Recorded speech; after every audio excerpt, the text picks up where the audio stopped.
3 things you can do to grow your business. Hi, my name is Susan and I'm actually answering a question today that was left on my website.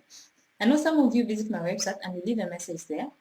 If you leave your email address, normally I will respond to using your email address, but sometimes people just leave a question and they don't leave the email address. So, but this particular one, I've decided to do a video because I think the points I want to share with the person who sent might be useful to other people. So let me just read out the question.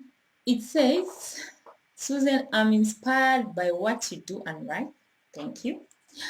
I'm planning to expand my agriculture project. I'm currently running a poultry, but I'm planning to expand it into a big business. Any tips on what I should consider? There are a lot of tips that I can share on growing a business, but I've decided I'll just share 3 of them for now. So the first one is, when you are expanding your poultry project or any other business for that matter, one of the first things you should do for you to expand in an orderly way is to have a basic system. And the most basic system you can have begins with an organization chart. I've talked about this before in my books and in my seminars. You must organize the work that is done in your business in 3 different departments. There's sales and marketing, there's production, and there's finance and administration. Because one of the things you're going to do as you expand your business, you're going to start hiring people. And having this basic organization chart will make it very easy for you to say, okay, this person who has come, this is the work that I want them to do. Okay, so that's the first thing. Have your work well organized so that when you add someone, it's easy for you to assign a specific job for them. Unlike what we sometimes do in small businesses where you say, I'll hire someone who will be helping me with everything. That's very vague. They need to have something that they're particularly accountable for. Okay. Second one, monitoring and control. You might have heard this thing where people say it's hard or maybe impossible to do farming on remote control.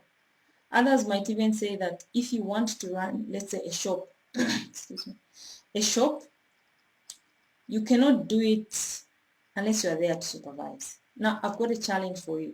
Do you think the owners of big shops like ShopRite or Pep stores are present to monitor every store that they have? They are not there.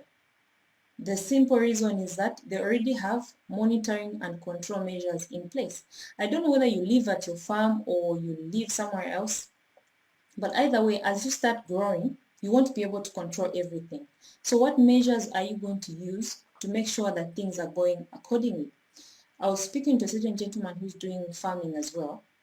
He's doing it remotely. So he was saying he discovered that there's another person with a similar farm who is having bigger inputs than him. So what I noticed from that is that he didn't even know what is the acceptable standard of performance for his workers.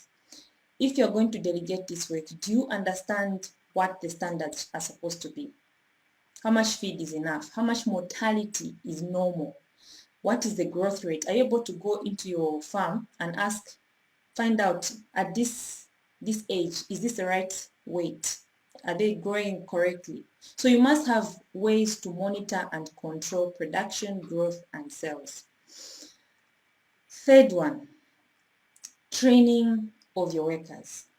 Sometimes what we do when we're trying to expand, we just bring in a new person and say, this person has got a diploma in agriculture or whatever field it is you're hiring for.